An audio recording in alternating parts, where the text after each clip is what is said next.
computer. Great. Okay, hearing disorders. I've looked over at your syllabus carefully, and if you haven't, you might want to do the same. It's under syllabus. And look at especially the first page. I'm going to read this to myself, and it gives you an overview of what we're going to cover in this course. The first, because what I do, this is disorders, and it kind of relies on your knowledge of audiometry, big time. And so when you're looking at audiometry, you really have to break down air conduction versus bone conduction. And in doing so, you really, you know what? I want to tell you something right here. Ear, nose, and throat doctors rely on these things called tuning forks. And they rely on them more so than your audiometer. Okay? So if you get if you hand in a test and the doctor's kind of, I'm not sure about that, he or she's going to examine the patient with tuning forks. And I have a set of tuning forks. And they're going to be doing that to tell whether air conduction or bone conduction is abnormal. Tuning forks, I'm going to take off the rubber bands here, are hugely, they preceded audiometry. And tuning forks are actually better than audiometry at telling type of loss. Is it conductive or is it sensory neural? The tuning forks are not very good at telling degree of hearing loss. So if you take this tuning fork here and have a look here, if I strike myself on the, with this tuning fork, dong, how do I know that's 50 or 40 or 30 dB? They don't control intensity very well. That's where we come in. We've got intensity calibrated on the audiometer. Okay, we know what 0 dBHL is, and we know, so now you can know acoustics. You know that there's different SPLs across the frequency, minimal audible field, minimal audible pressure. Well, MAP is 0 dBHL. Now we got it all calibrated, so they need us. They need us. But tuning forks are still slightly better at telling, is the hearing loss sensory neural or is it conductive?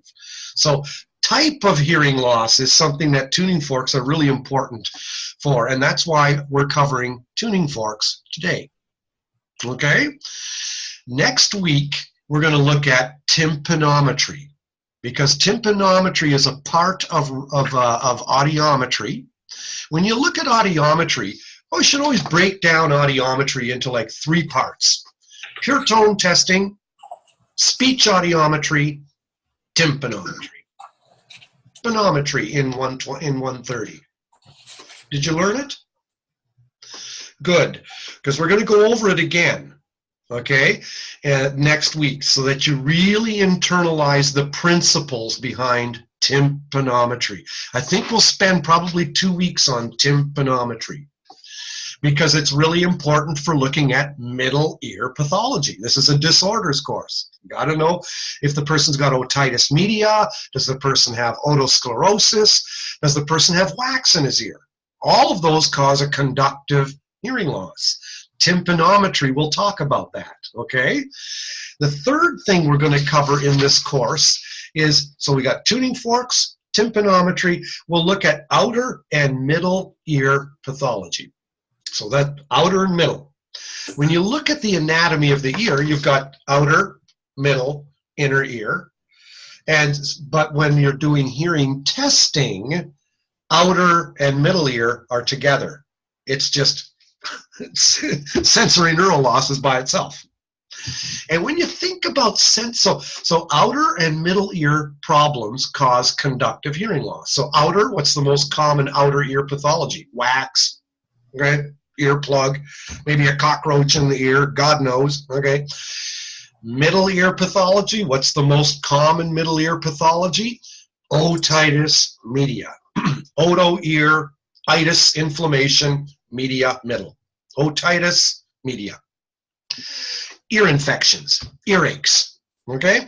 Another middle ear infection is, not infection. Another middle ear pathology is otosclerosis.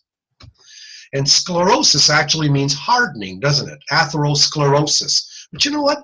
Otosclerosis is a stupid name. Even Martin says so in his introduction to audiometry. It should be called otoporosis, okay? Because it's a soft, bony tissue that grows around the foot plate of the stapes. It's a soft, okay? And that prevents the middle ear from working properly. So, conductive hearing loss again.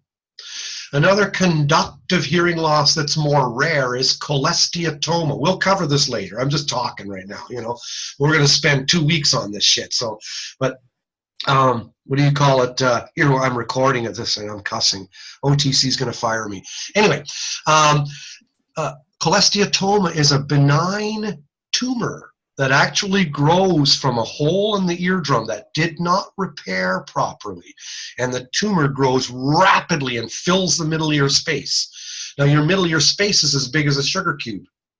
Okay? So, what's 1/8 of an inch from the top of your middle ear space? Your brain. So, that tumor can kill you. If they see you've got a cholesteatoma, you are scheduled in for day surgery, like now. Get it out. So middle ear pathologies, they exist, but you know what? They're treatable and they're fixable. 95% of hearing loss is sensory neural.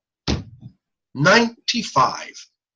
Okay? Only 5% of hearing loss is conductive. So conductive has everything going for it. Everything. It can be fixed medically. And you know what? Even if a doctor says, you know what, I can't fix this medically, we're going to just have you wear hearing aids. If the person's wearing hearing aids, he's happier than a pig, and you know what? Because the hearing aids work perfectly. Hearing aids, conductive hearing loss for ears, hearing aids for conductive hearing loss are like glasses for the eyes. They work. Like, they just focus light properly on the retina. Everything's fine. Well, what's conductive hearing loss? And think about this. And I'm teaching this class differently this year. I'm really kind of laying out a whole bunch of introductory stuff. But conductive hearing loss is like a plug in your ear. Always remember that. It's a plug in your ear. So when you have a plug in your ear, what do you do to hear better? Crank up the volume. Duh. And then you hear perfect. Just turn up the TV. You got a plug in your ear, so crank it up. Your hair cells are fine. Your cochlea is fine. Your speech discrimination is 100% because your cochlea is perfectly normal. All you need is power, wonder working power, and Lord, you just need more sound. And if you get more sound, perfect. So it can be fixed medically. Hearing aid wearers who have conductive loss are delighted with their hearing aids. They're happy with them. They're not complaining at all. And conductive hearing losses are flat. Always remember that. Conductive hearing losses are usually flat. When you put a plug in your ear, it tends to block all frequencies about the same, right? So if you're going out to mow the lawn, or to use a chainsaw, and you go to the drugstore and you get those yellow things that you squeeze and you put in your ear, you're giving yourself a 30 decibel conductive hearing loss on purpose. You want that conductive hearing loss because it's a plug in the ear. So when you're thinking hearing disorders, always think of conductive hearing loss is fixable. It's only 5% of hearing loss. If they have to wear hearing aids, they're happy. And lastly, it's usually flat, okay? And the degree of conductive hearing loss. Now, get this one. The degree of conductive hearing loss depends on the headphone you used to test the person. I will say not the degree, the maximum degree. The maximum degree of conductive hearing loss with circumaural headphones, you know, the ones that cup around your whole ear, the maximum conductive hearing loss is 60. 60. So you will have, in audiometry, an air-bone gap of 60. Your maximum hearing loss. Let's say you just ripped out your middle ear ossicles. You just had no middle ear ossicles. You put a headphone on that ear. You'll have thresholds that will be flat at about 60 dB. Bone conduction, 0, normal. Okay? Now, if you are testing with insert headphones, the maximum degree of conductive hearing loss is 75 to 80. 75 to 80. Now, we'll cover that later on in the course. And you can kind of imagine why. Think about this. If you have a phone sitting around your whole ear, that's covering a whole lot of area, isn't it? So you're delivering a lot of sound over a lot of area, and it's going to cross your head. It might get to the other side. Okay? So that's the funny thing when you're wearing insert headphones, there's way less surface area. So even if your conductive hearing loss is greater than 60 dB, the sound isn't enough. 70 still won't be able to cross the head and get to the other side. You can measure a bigger degree of conductive hearing loss with insert headphones. But we'll talk more about this mañana. I'm just giving you some introductory comments. Sensory neural loss now. Break the word sensory and neural into two parts. Sensory loss is outer hair cell damage. Sensory. Neural is inner hair cell damage. Okay? Outer hair cells die before inner hair cells. Outers die first, then inners die. And you probably learned this in anatomy class, okay? Outer hair cells help the inner hair cells pick up sounds below 50 dB.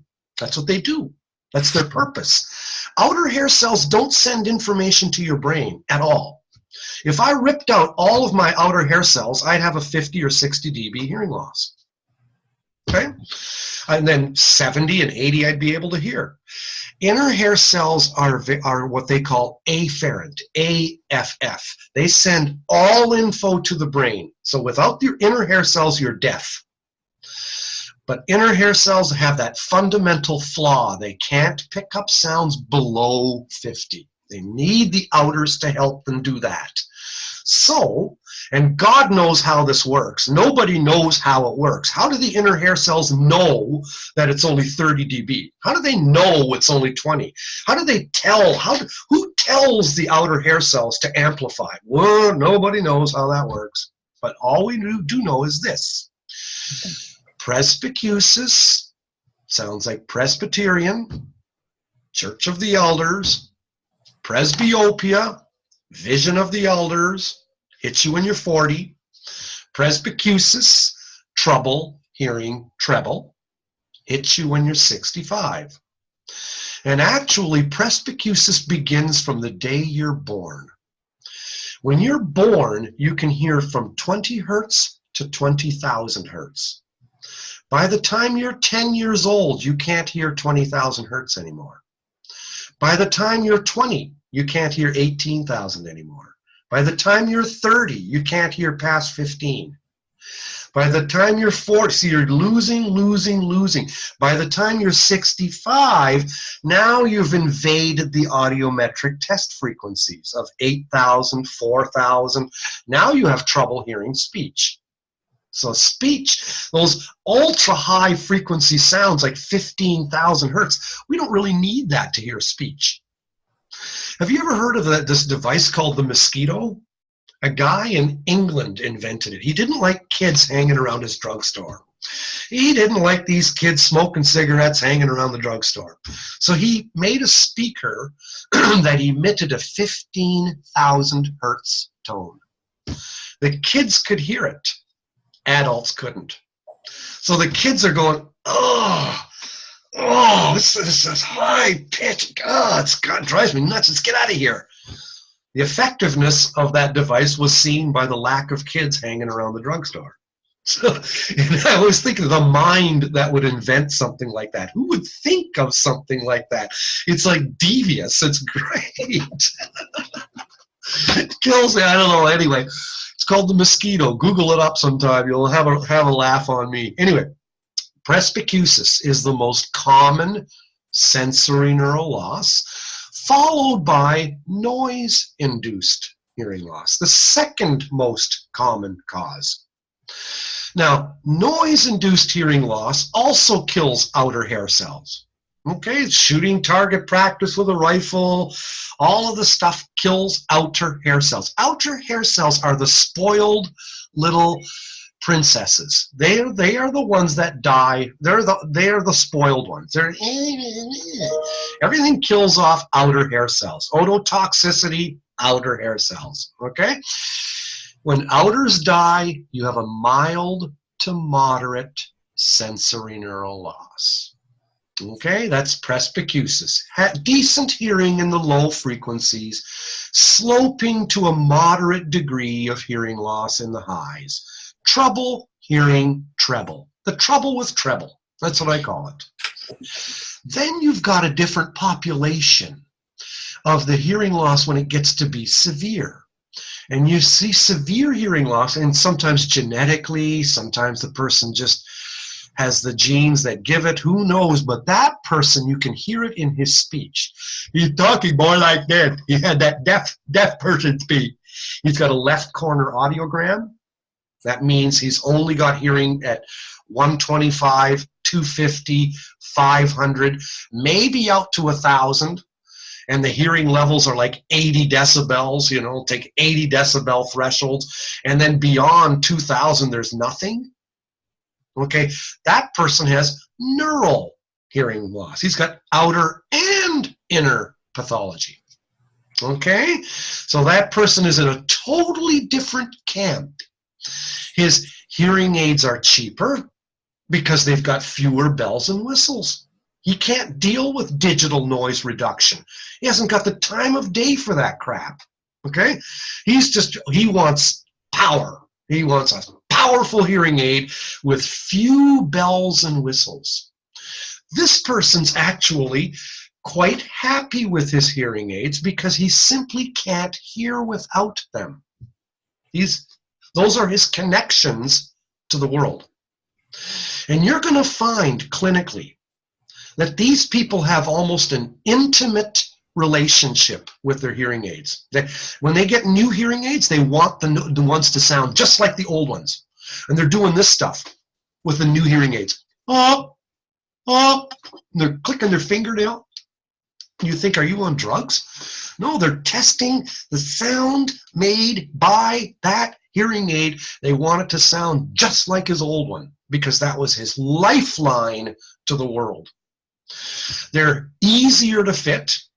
It's the people with mild to moderate hearing loss. It's the sensory hearing population that's the most difficult to fit. Because guess what? They can hear without their hearing aids. So to them, the glass is half empty. To the guy with severe hearing loss, the glass is half full. There's a difference. And I really underline that a lot in, I'll be right there, in the new version of my book, Compression for Clinicians. I don't know, you guys are going to get this book later on in your course. Well, I have it right now I ordered the wrong one for, I ordered that version, and we were supposed to have version 2, so I'm just like reading the whole thing. Version 2 is the old version. No, don't get it. Well, but that's what she wanted us to use. That's what but I ended up with that one. Yeah, that's this one here. Yeah, that's the old edition. It's about, look at the difference in size. Why do I have so much reading? Because I'm reading the new one. The new one's way better, like 110% better.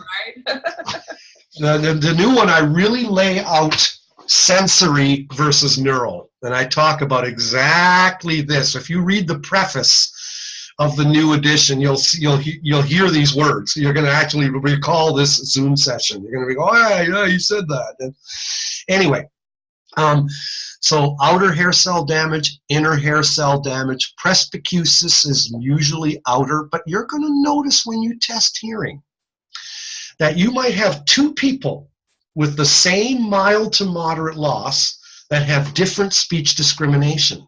One person's speech discrimination might be like 90%, and the other person's speech discrimination is like 70. And you think, oh boy, why the difference? The hearing levels are the same. Well, it may very well be that the person with the good speech discrimination, his mild to moderate loss is caused only by outer hair cell pathology. Whereas the person with the poorer speech discrimination, his mild to moderate loss might be caused by a combination of outer and inner. So now this guy's getting a garbled message sent up to his brain. Okay, but we're not allowed to break open the cochlea and look inside because that would deafen the person. But that's what you may want to believe or think as a clinician while you're testing hearing. It's really interesting.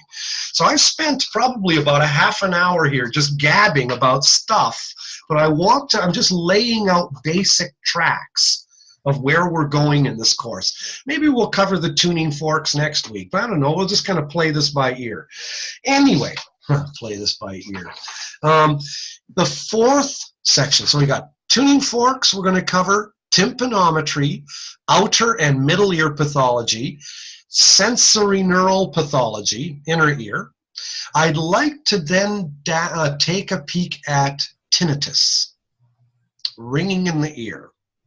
And we'll look at that after we've covered the pathologies. Now, you may want to know, I'm not sure if OTC has revised their curriculum, and one of the courses they've changed into a course called Oral, A-U-R-A-L, Rehabilitation. In oral rehabilitation, tinnitus is also covered there. I made up that course, okay? Actually, all of these courses, these are mine. They came, you guys got them from Canada, and you stuck them in Springfield, Missouri. There was a guy who ran your program who was you guys were starting the program, and he came up to Canada to where I used to live, near Toronto, Ontario, Canada. I actually lived in Kitchener. It's a little city called Kitchener, Kitchen with an E-R on the end, stupid name. Anyway, that's Canada's Minneapolis of hearing aids. All the hearing aid companies have their offices there. And I lived there. I worked at Unitron Hearing. And I started a 2-year HIS program at Conestoga College in Kitchener, Ontario. We had 30 students. It wasn't online. It was face-to-face. People had to move there and go there. Anyway, a guy came up from Springfield, Missouri, and we put him up overnight at the motel, and I gave him the whole curriculum of Conestoga College because he wanted to get Springfield's program going. So that's where your program came from. So these courses, your counseling course, though, wasn't included. You guys didn't have a counseling course.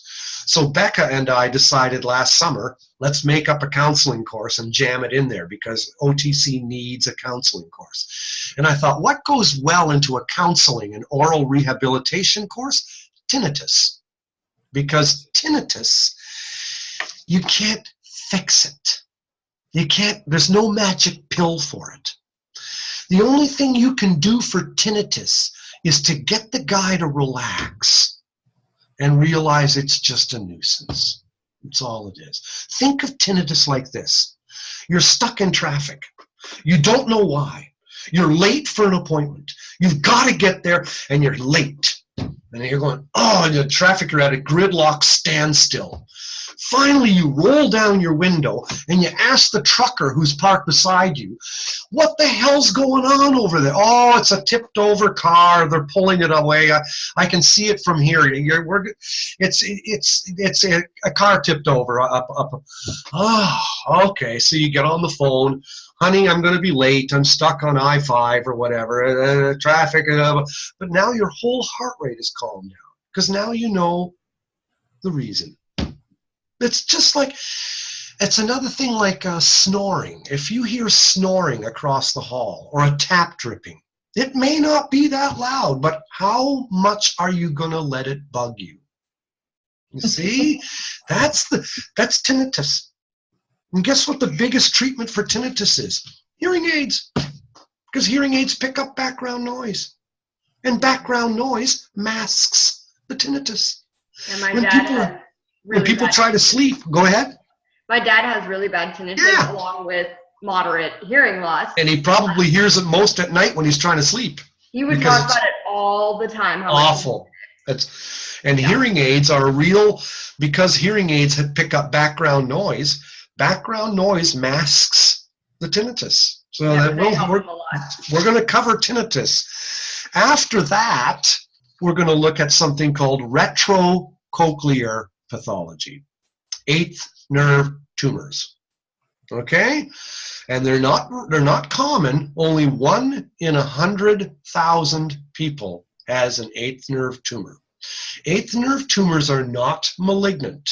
They're benign, but they are lethal and they will kill you because of where they are located. So the treatment for an eighth nerve tumor is usually surgery, and usually it results in total deafness for the affected ear. Some people, when they do the surgery, they also ruin by accident the seventh facial nerve, because the seventh and eighth facial nerves go like this. They're paired right beside each other, and they go through what's called the internal auditory meatus, and they go they're side by side. So when they do surgery to remove the tumor on the eighth nerve, they often ruin the seventh nerve. Now your face looks like this. You haven't got the seventh facial nerve pulling equally. You only have this cheek muscle working. This one isn't working anymore. That's a direct, can you imagine? You've got to go to the drugstore now. All right. They can't accuse you from talking out of both sides of your mouth, but it's not pretty. What they sometimes do is surgery to make the glossopharyngeal nerve attached. I don't know how they do this, but such that when the person puts his tongue against the back of his front teeth, that turns to normal.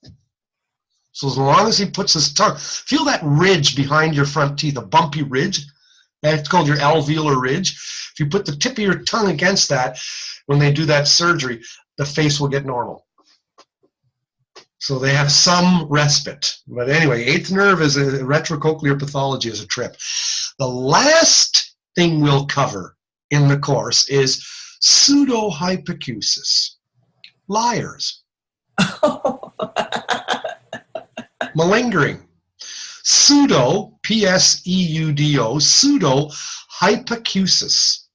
Okay, faked hearing loss. Presbycusis, hypoacusis, faking hearing loss. People usually do it for financial reasons, workers' comp, but also teenagers do it. Young boys, 9 years old, do it.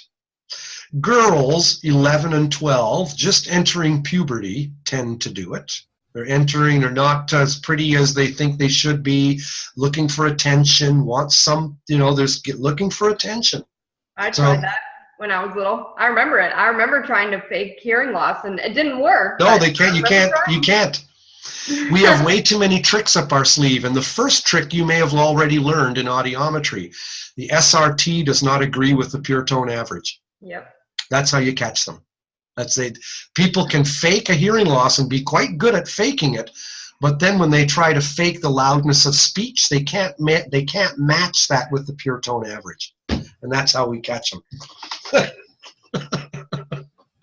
I know I tried to cheat on a hearing test too when I was about 10 years old. My dad got always mad at me about doing chores around the house, and I got so scared of him that I actually would do the wrong thing all the time.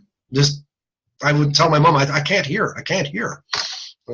Anyway, so what we've got is tuning fork tests, tympanometry, outer and middle ear pathology, inner ear pathology, tinnitus, retrocochlear pathology, and then fakers, pseudohypoacusis.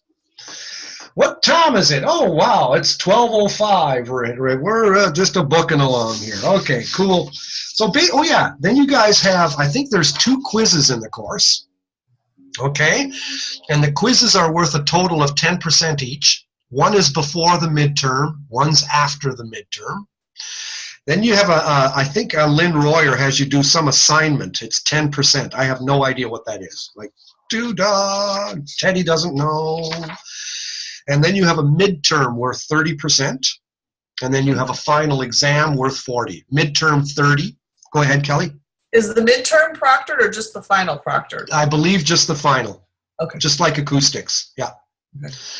That's another thing that blows me away about OTC. It's interesting. It's kind of funny. When the exams are not proctored, it's like an open book.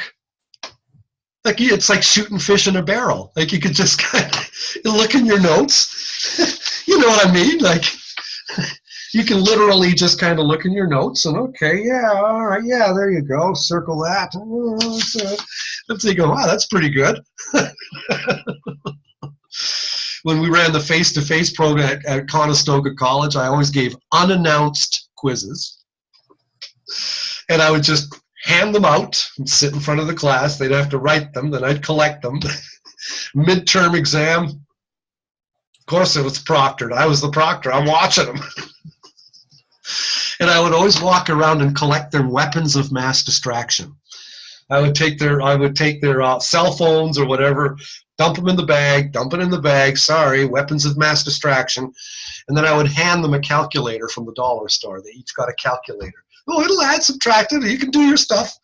You know, you can do what you need to do on the course for, but this way you can't look up anything, you know, because they know their device is better than I did. I was older and I didn't know how the heck that, but they get those things out of here. Get it out of here.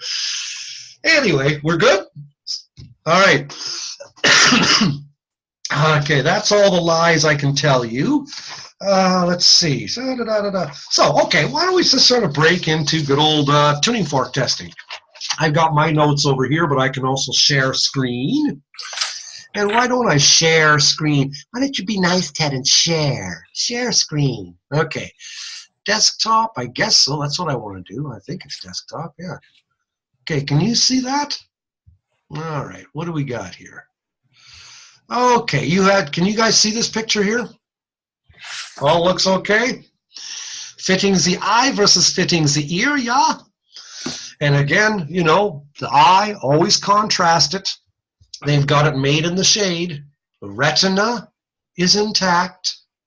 Light isn't properly getting to the retina, as you can see. So I wrote that vision loss on the left is not equal to hearing loss, which is sensory neural, not conductive. So you know how you should think of vision loss is? Think of vision loss as conductive. Optometrists and opticians are fitting conductive vision loss. Light isn't properly conducted to the retina. And the retina is literally the hair cells of the eye. The retina changes light into electricity.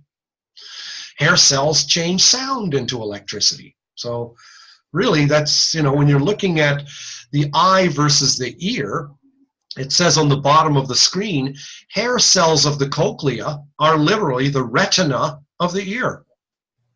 So if the optometrist or optician were to sit in our shoes, we'd be taking the back of the eye going, scratching the retina. Okay, now go ahead and wear your glasses. How do you like me now? Because that's what we're in. That's why we have courses in counseling.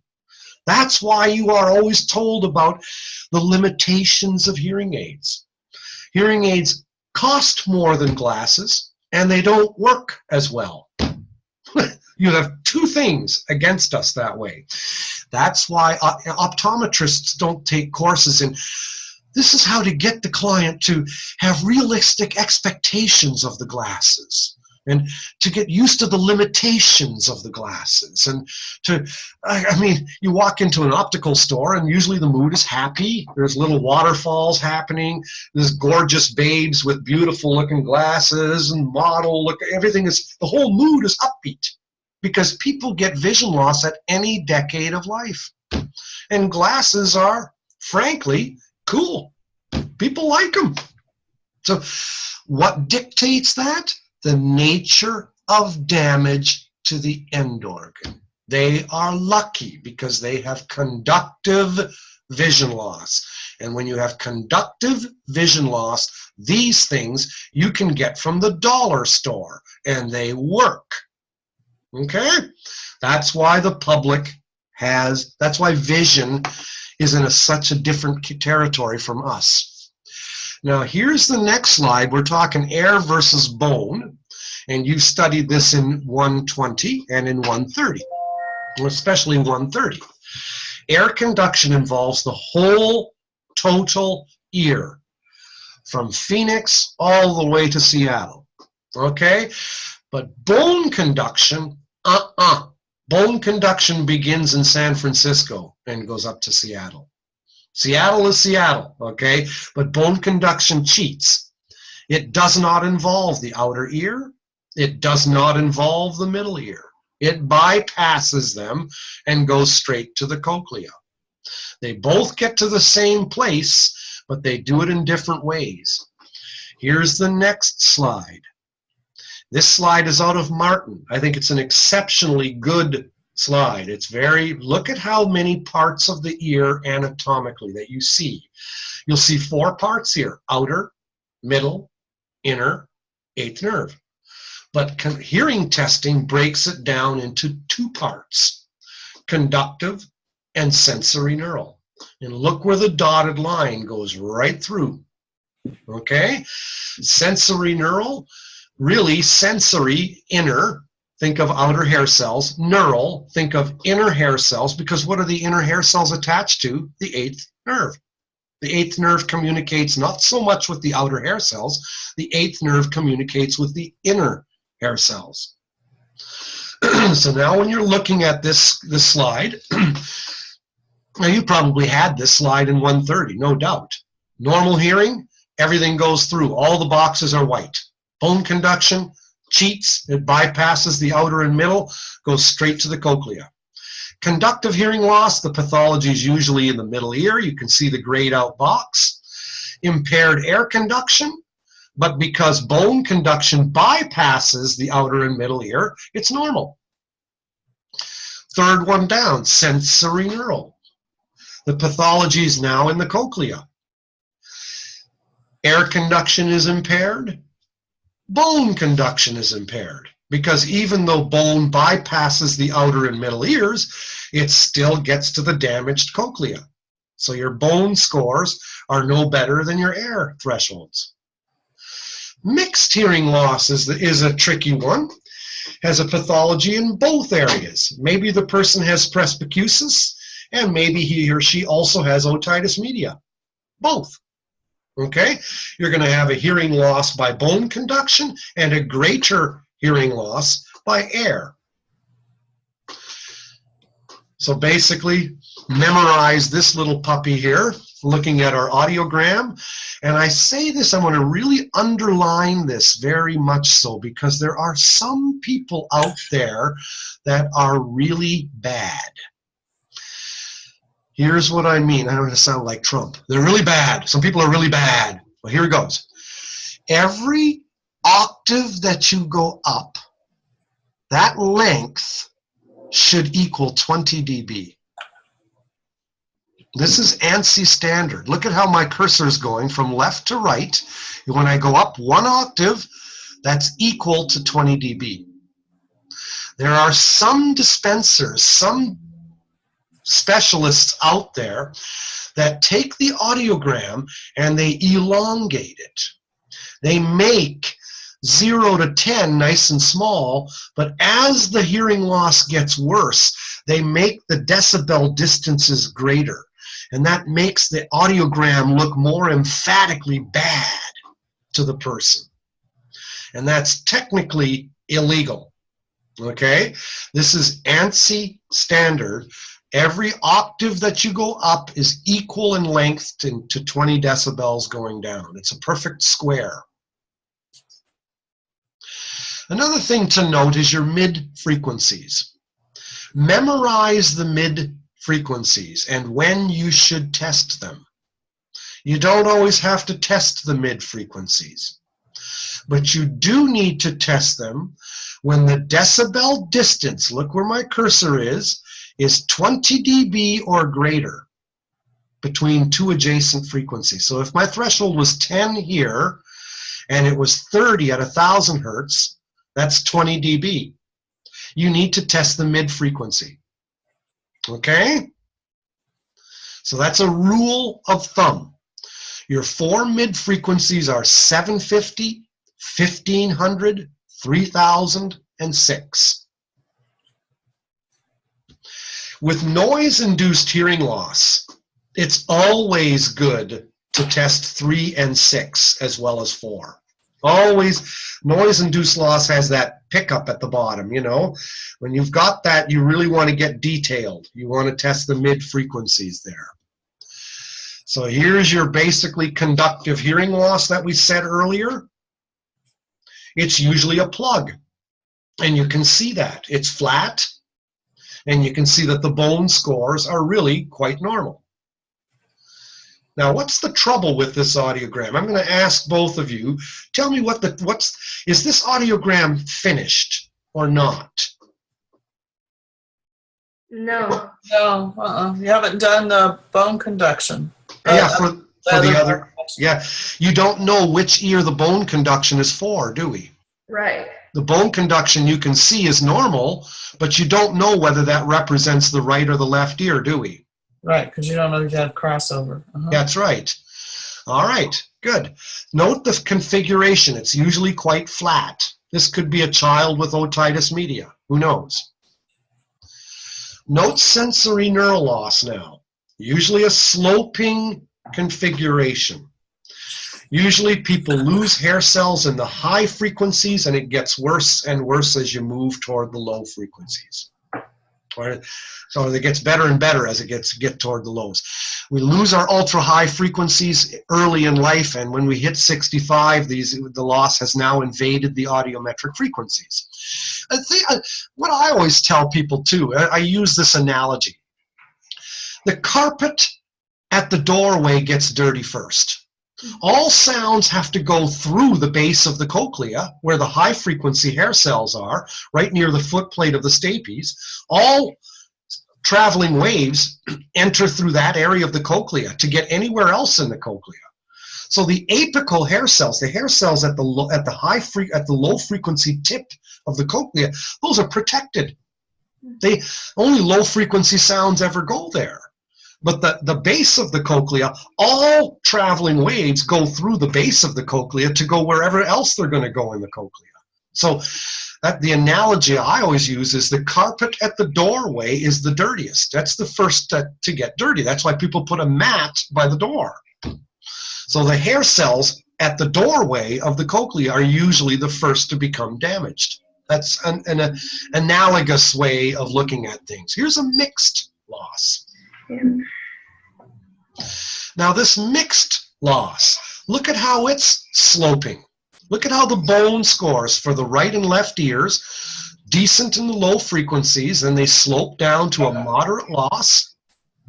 And then look at how the air conduction thresholds are equally below those bone thresholds.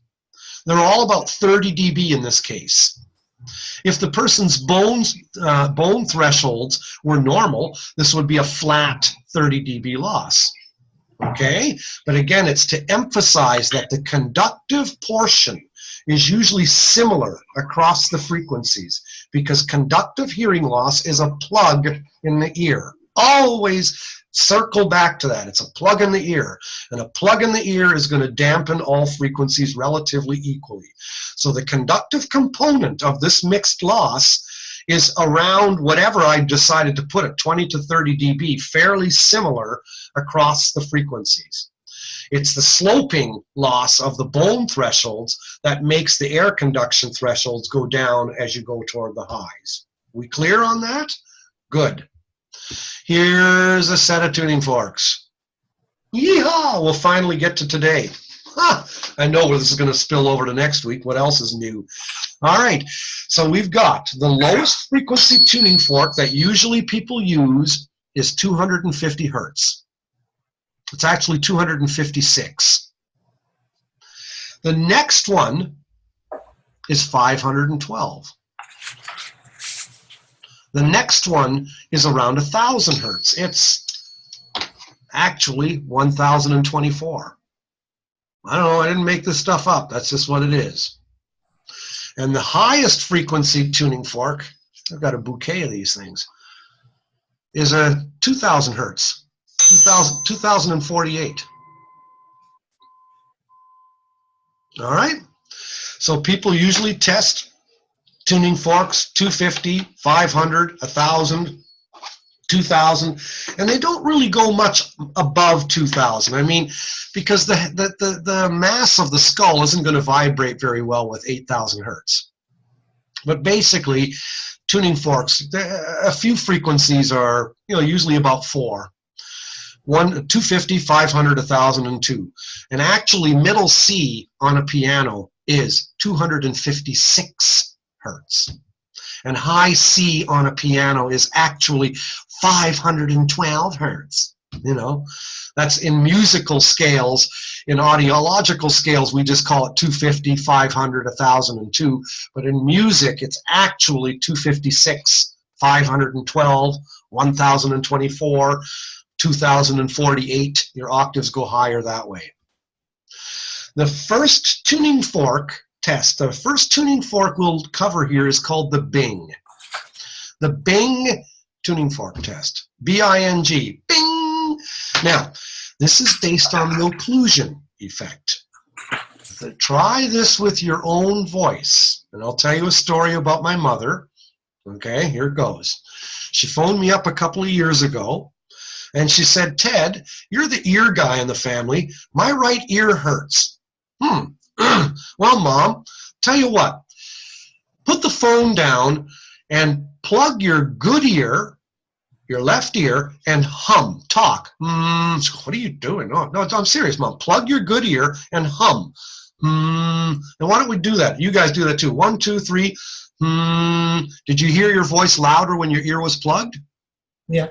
Yeah. Okay. Now, if you've got a middle ear infection, your voice will not get louder when your ear is plugged. You won't have the occlusion effect. Tuning fork test, this Bing tuning fork test is based on the occlusion effect. You are comparing the loudness of your own voice when your ear is plugged versus unplugged. That's why hearing aids have vents, because you're plugging your ear and you're going to hear your own voice too loud. So you have to have a vent to let the lows out. Tying it together now, it all fits, okay? So now let's talk tuning forks. You take a tuning fork, and now I'm going to stop sharing screen. I take a tuning fork, and I hit it. You probably can't hear it. No, I can hear it. I put it on my mastoid, and I plug, unplug, plug, unplug. It should be louder when my ear is plugged. Okay? But as Bob Dylan would say, you don't need a weatherman to tell which way the wind blows. Okay? Just lick your finger, stick it up in the air. Okay? You can do the Bing tuning fork test without a tuning fork. Your own voice. Now think of it, your own voice. This brings to bear a question that we should all be able to answer for people. And maybe we talked about this before, but why not? Let's just do that again. You ever listen to a recording of your voice?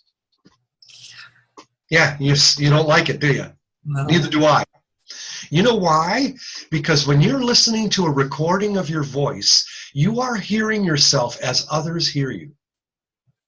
You are hearing yourself through air conduction alone. Just through air. For the first time. So other people hear you through air conduction. I'm hearing my voice after I talk. This is really weird. It's really weird. That's funny that it's funny you're talking about that. Okay, so when you hear yourself as other people hear you, you're hearing yourself through air conduction only. The sound waves of your voice are coming from the recording device, from the speaker, and are coming right to your ears. But when you hear yourself talk, when you really are talking, you hear yourself through bone conduction as well as air conduction. So your voice sounds richer, deeper, less tinny, and it's louder. What is the average intensity of speech? Conversational speech. Let's talk about acoustics here. In dB/SPL, what's the average intensity of my father can beat your father at checkers, yakety, yakety, yakety? 50 to 55? Around 65 dB. Oh, 65 dB/SPL. In dB/HL, it's around 50 to 60. Okay, but in SPL, around 65. That's the average loudness at which you hear other people talk. You hear yourself talk louder than that. So when I'm talking at average conversational loudness, I hear myself at 85. Not 65, 85. Guess what? That's enough to cause an acoustic reflex. That's why we have acoustic reflexes. To dull the sound of our own voices while we are talking. Okay? All this is weird shit. Okay, stuff, I mean. So, you've got the Bing tuning fork test, and now I'll share screen again. We'll just take a peek at that. Yeah, we want the desktop. Yes, Ted, we want the okay. So read this here. Dr. Albert Bing. Tuning fork on mastoid. Compare loudness of British Columbia, BC. Compare the loudness of before Christ. Compare the loudness of bone conduction on the mastoid bone. Okay, you have the tuning fork on the mastoid, and you're plugging and unplugging the ear. It should sound louder when you plug your ear. And then it says below, don't need tuning fork to do the Bing test. Experiment with your own voice. Occlusion effect, OE, is more pronounced with than with s. Try saying the letter S now while plugging your ear. 1, 2, 3. S. Didn't do much. Now hum. The effect is much more robust when you hum than when you s. So the occlusion effect is a low frequency phenomenon. And vowels are the loudest parts of speech using the larynx. Okay. And now, why does conductive hearing loss have less occlusion effect? Read what it says on the bottom here. Less occlusion effect because the blocked middle ear reduces the sound back to your cochlea. It's time for us to write down the definitions of the occlusion effect. Let's write it down so we have it down cold. The occlusion effect, there's two definitions. There's the lay definition and there's the professional definition. First, the lay definition. My voice gets louder when my ear's plugged. Okay, that's the lay definition. Your own voice is louder with your ear plugged. Done. Now we have the professional definition. Here it goes. It's going to sound an awful lot like acoustics. Low frequency, comma, low frequency, bone conducted sound, which is, you know, it could be from your voice, could be from the tuning fork. Low frequency, bone conducted sound resonates the mass of your skull, because lows resonate mass. This in turn resonates the cartilaginous portion of your ear canal. So look at my hand wiggling my ear. Okay? This in turn resonates the cartilaginous portion of your ear canal. So, low-frequency bone-conducted sound resonates the mass of your skull. This, in turn, resonates the cartilaginous portion. Plugging your ear prevents that from escaping. Plugging your ear prevents that added resonance from escaping.